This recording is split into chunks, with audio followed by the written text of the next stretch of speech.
हरि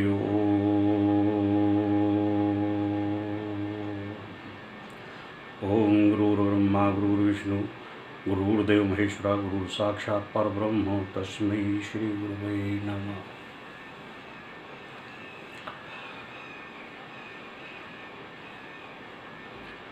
मैंने अपने विगत वीडियो क्रमांक 90 में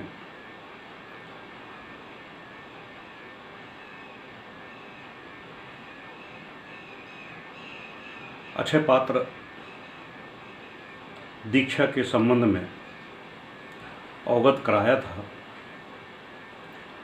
तो बहुत से साधकों का मेरे पास में निवेदन आया है कि मुझे अक्षय पात्र दीक्षा प्रदान कर दी जाए। तो कई ऐसे साधक हैं जो मेरे से दीक्षित हैं और साधना पथ पर अच्छी स्थिति में अग्रसर भी हैं, उनका भी निवेदन है। तो मुझे व्यक्तिगत रूप से उन सारी प्रक्रियाओं को या उन गुण तत्वों को अवगत कराना पड़ता है। इसलिए मेरे मानस में आया कि मैं एक संपूर्ण ज्ञान के साथ में एक वीडियो आपके सामने प्रस्तुत कर दूं, जिससे कि आप को इससे जानकारी प्राप्त हो जाए और अक्षय पात्र दीक्षा क्या है उसके बारे में पूर्ण जानकारी हासिल हो सके। तो यह एक बहुत महत्वपूर्ण प्रकरण है। जो भी इसको देख रहे हैं या सुन रहे हैं वो तुरंत ही इसको सब्सक्राइब कर लें, क्योंकि सब्सक्राइब करने के बाद में मेरे नए वीडियो जैसे भी मैं अपलोड करूंगा आप लोगों को तुरंत मिल जाएगा। और इसे ज़्यादा से ज़्यादा शेयर करें, लाइक भी करें। तो यह एक महत्वपूर्ण प्रक्रिया है केवल साधकों के लिए। अक्षय पात्र का मतलब होता है एक ऐसी व्यवस्था, ऐसा पात्र, ऐसा बर्तन, ऐसा शरीर जो अक्षय हो। अक्षय का मतलब अक्षय, जिसका कोई विनाश ना हो, क्षयता ना हो, वह हमेशा परिपूर्ण स्थिति में बना रहे। और परिपूर्ण स्थिति तब होती है कि उसमें जो कुछ भी पात्र है आप उससे जितना भी खाली करेंगे वह पुनः उसमें भर जाएगा। यह अक्षय पात्र है। तो अक्षय पात्र 3 प्रकार का होता है और 3 प्रकार की अध्यात्म में व्यवस्थाएं हैं इसकी। पहली व्यवस्था सभी को मालूम है और सभी को ज्ञान है कि अक्षय पात्र का चिंतन जो है वो केवल एक ही है मानस में आप सभी के, कि एक अक्षय पात्र साधना या दीक्षा लेने के बाद में जो अक्षय पात्र साधना संपन्न करते हैं उनका चिंतन केवल एक ही है कि ऐसा अक्षय पात्र प्राप्त हो जाता है देवत्व श्रेणी के द्वारा कि उससे मानव जीवन की साधक अपनी सभी मनोकामनाएं पूर्ण कर सकता है। हाँ, ये पूर्णतः सत्य है और ऐसा संभव है। यह तीसरे स्तर की साधना है। दीक्षा के बाद में यह तीसरा स्तर पर होता है जिससे कि यह साधना संपन्न होती है और अक्षय पात्र की प्राप्ति हो जाती है। पहला और दूसरा इसका चरण क्या है मैं उससे आपको अवगत करा देता हूँ। पहला चरण है अक्षय पात्र का, वह है साधक जो अक्षय पात्र, यानी साधक भी एक पात्र है। एक पात्र का मतलब एक रोल प्ले करने वाला एक पात्र। जैसे कि आपने देखा होगा कि एक पिक्चर में एक पात्र होते हैं, कई तरह के पात्र होते हैं। वो रोल प्ले करते हैं। उनका भौतिक जीवन बिल्कुल अलग होता है, लेकिन उनको एक रोल दिया जाता है जिससे उस रोल को अदा करते हैं। वो उस रोल का इंग्लिश में रोल कहते हैं और हिंदी में पात्र कहते हैं। तो अक्षय पात्र मतलब जो पात्र है वह अक्षय हो, उसके पास में जो भी ज्ञान हो, चेतना हो, ऊर्जा हो, जो साधना सिद्धि हो, वह अक्षय पात्र के रूप में हो, अक्षय हो। अक्षय का मतलब कभी समाप्त ना हो। अब केवल सभी का चिंतन केवल एक ये रहता है कि अक्षय पात्र मुझे प्राप्त अगर हो जाता है तो लक्ष्मी और का जो दूसरा रूप है धन, वह मुझे प्राप्त होगा और मैं अपने जीवन को पूर्ण सुख में बना पाऊंगा। सुख में, आनंद में नहीं, सुख में। क्योंकि जो भौतिकता युक्त चीज़ें हैं वो धन से खरीदी जा सकती हैं। आनंद जो है वो धन से नहीं खरीदा जा सकता है। आनंद अंदर पैदा किया जाता है अध्यात्म के द्वारा। तो जब साधक गुरु की शरणागत होता है,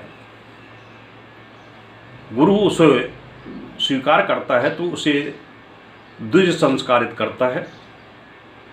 द्विज संस्कारित करने के बाद में उसकी आत्मा शुद्ध पवित्र हो जाती है और वह दूसरा जन्म धारण कर लेती है।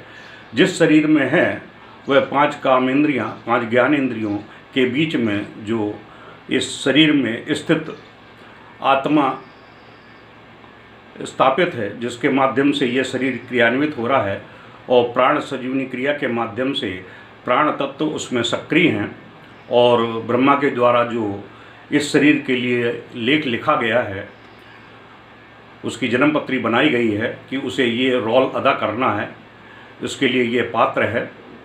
तो उस पात्र का जो कार्य है उसको अदा करने के लिए, उसको रोल प्ले करने के लिए वह जन्म से और मृत्यु के क्षण तक वह उस रोल को अदा करता रहता है। उसमें कोई भी अपनी तरफ से अपने बुद्धि, विवेक, मन, चिंतन के माध्यम से कोई भी चीज़ उसमें ऐड नहीं कर सकता है।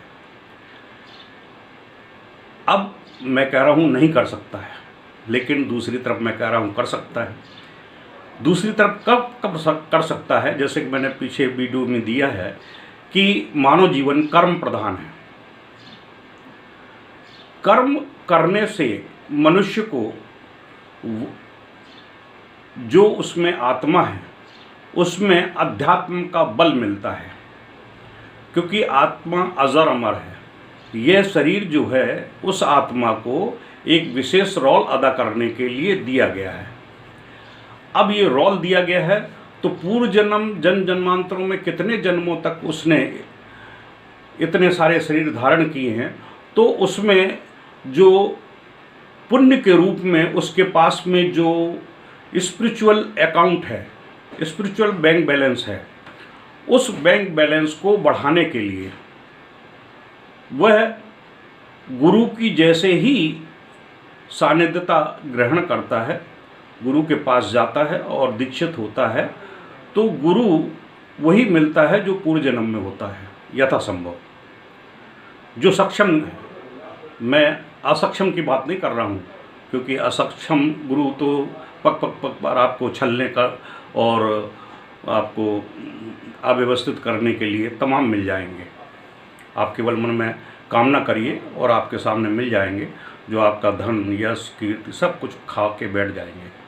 मैं केवल गुरु की बात कर रहा हूँ जो पूर्ण सक्षम है और दिव्य है, अलौकिक है, पूर्णत्व को प्राप्त है।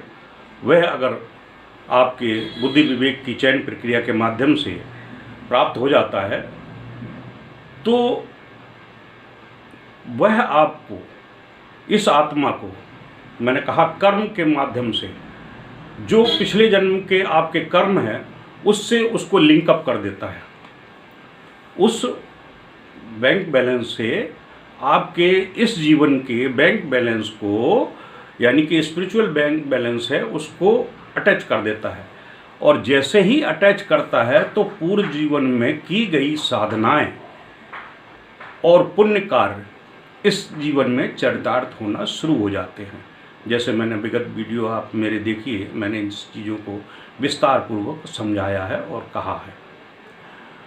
तो जब पूर्व जन्म के कर्म और पुण्य इस जन्म में उद्गत होने लगते हैं, प्रकाश में आने लगते हैं, तो उस साधक के अंदर एक विशिष्ट ऊर्जा उत्पन्न होती है और वह विशिष्ट ऊर्जा होती है जो उसकी इच्छित मनोकामनाओं को पूर्ण करने, साधनाओं में सिद्धि दिलाने, देवी देवताओं से साक्षात्कार करने और उनसे मनोअभिलाषित कार्य करने के लिए वह पूर्णतः सक्षम हो जाता है। जब वह सभी चीज़ों को सक्षम करने के लिए वह उद्गत हो जाता है, यानी परिपक्व हो जाता है कि उसकी सभी मनोकामनाएं पूर्ण होना शुरू हो जाती हैं।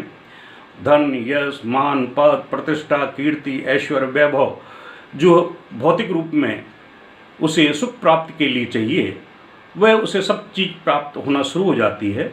तो ऐसा साधक अक्षय पात्र हो जाता है।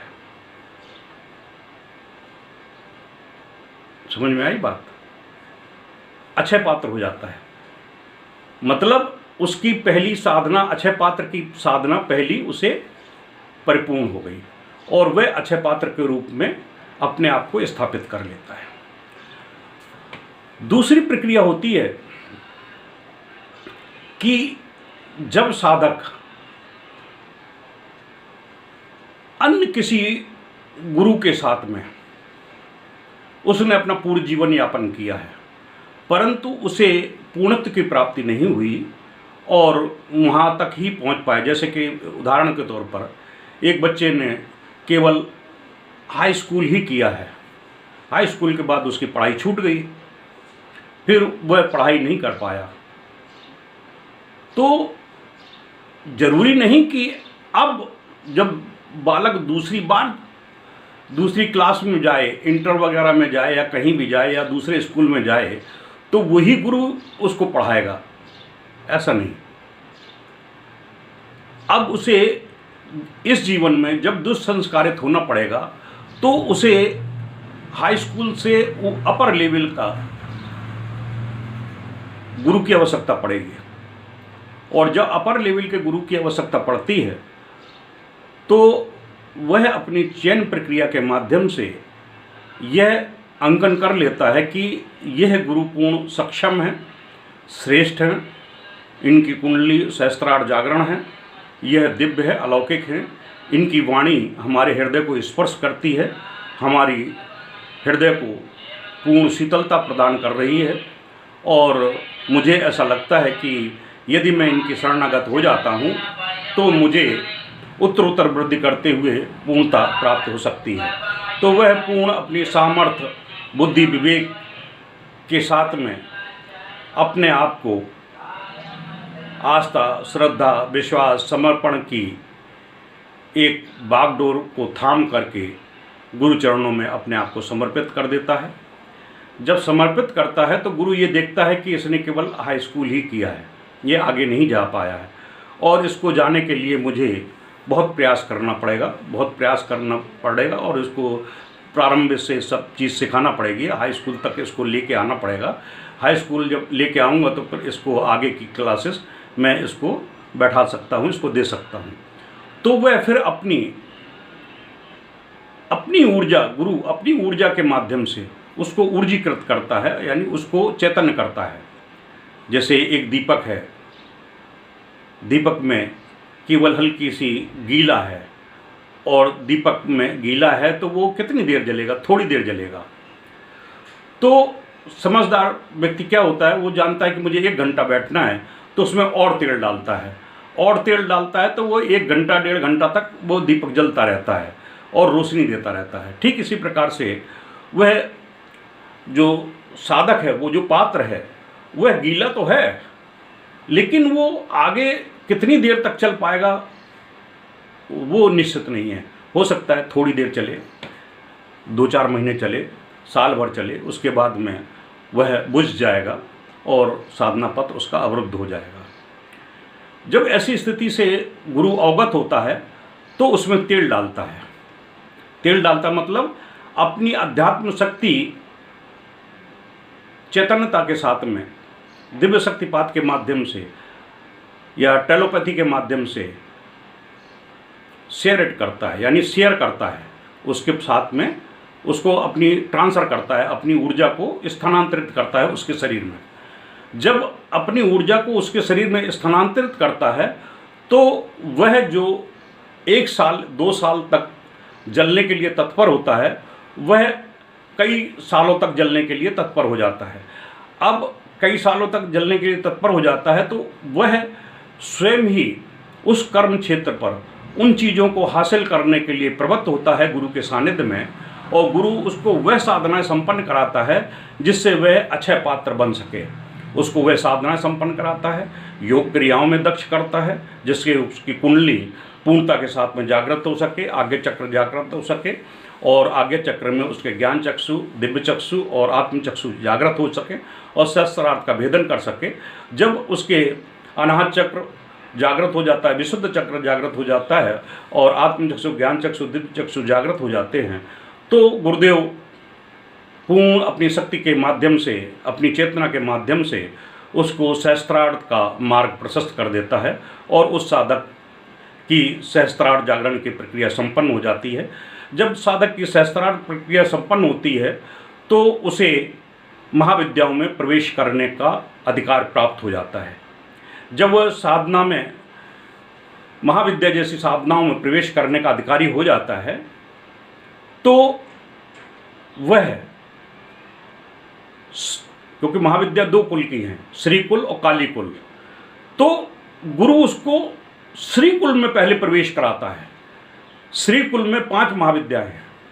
जब श्री कुल में वो प्रवेश कराता है तो उसको भौतिक जीवन में यश, मान, पद, प्रतिष्ठा, वैभव, कीर्ति, अक्षुण्ण कीर्ति और ऐश्वर्य उसे स्वतः ही प्राप्त होना शुरू हो जाता है, क्योंकि लक्ष्मी के जो सहस्त्राक्षी लक्ष्मी के जो प्ररूप हैं वो उसके शरीर में उद्रस्त हो जाते हैं।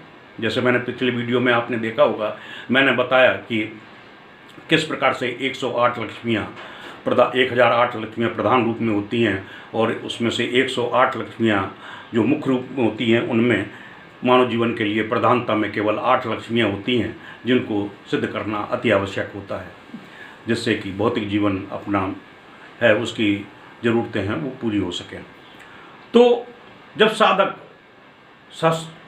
उन श्रीकुल की महाविद्याओं में से 2 महाविद्याएं सिद्ध कर लेता है तो वह अक्षय पात्र बन जाता है। उसके जीवन में वह सब कुछ प्राप्त होता है जो वह चाहता है, वह अक्षय पात्र बन जाता है। तो मैंने जो चीज़ बताई कि अक्षय पात्र एक वो है जो देवी देवताओं के माध्यम से प्राप्त होता है, एक पात्र होता है जो अक्षय रूप में रहता है, उसमें कोई भी चीज़ की कमी नहीं होती। जो आप मन में कामना करते हैं वह चीज़ उसमें प्रकट हो जाती है और जो डालेंगे उसमें वह चीज़ उससे वितरित करेंगे तो वह खाली नहीं होगी, वह पूर्ण होती चली जाएगी। इसी प्रकार से मैंने ये दोनों प्रक्रियाएं बताई अक्षय पात्र की, पहली और दूसरी, जो साधक के अंदर उद्रस्त होती हैं, जो गुरु कृपा से उद्रस्त होती हैं। इसलिए जो अक्षय पात्र का जो मतलब है वो यहाँ पूर्णता के साथ में आपको स्पष्ट कर दिया गया। अब रहता है ये प्राप्त कैसे हो, तो इसके लिए यथा योग्य आप गुरु चरणों में उपस्थित होइए, अपना जो साधक चयन प्रक्रिया का बायोडाटा है वो मेरे पास में भेजिए और उस चयन प्रक्रिया में आप अगर उत्तीर्ण हो जाते हैं तो आपको वह मार्ग प्रशस्त किया जाएगा जिसके माध्यम से आप अक्षय पात्र दीक्षा को प्राप्त कर सकते हैं। और अक्षय पात्र दीक्षा की जो निछावर धनराशि है वह आप मेरे व्हाट्सएप नंबर जो मैं डिस्क्रिप्शन में दे दूंगा आप, और वो फॉर्मेट भी आपको इस डिस्क्रिप्शन में दे दूंगा और रजिस्ट्रेशन की व्यवस्था भी उसमें आपको डाल दूंगा डिस्क्रिप्शन में। आप डिस्क्रिप्शन से लेकर आप भेजकर अक्षय पात्र दीक्षा जो 10 मई को अक्षय तृतीया के दिन प्रदान करने की व्यवस्था मेरे मानस में स्थापित हुई है उसको मैं क्रियान्वित रूप दे सकूं। जो भी अक्षय पात्र दीक्षा के लिए एलिजिबल होंगे उनको वो दीक्षा प्रदान कर दी जाएगी। यह अति महत्वपूर्ण व्यवस्था है जो अक्षय पात्र दीक्षा का एक द्वितीय पार्ट है। तो जिन्होंने पहला पार्ट देखा है, अगर नहीं देखा है तो पहला पार्ट भी आप देख लीजिए अक्षय पात्र का। तो और मेरे जो साधना और साधक के जो 3-4 मुख्य वीडियो हैं जो मैंने विगत अभी 2 दिन में डाले हैं, क्रमांक नंबर 88 से लेकर 90 तक आप उनको अवश्य देखें, क्योंकि आप अपनी एलिजिबिलिटी शो करें, योग्यता दर्शित करें। उस योग्यता को दर्शित करने के लिए आप क्रमांक 88 से लेकर 90 यानी 87 से लेकर 90 तक के वीडियो अवश्य देखें। तो उसमें आपको सभी ज्ञान मिल जाएगा कि एलिजिबिलिटी क्या है साधक की। यह है, मैं यहीं अपनी वाणी को विराम देता हूँ। जय।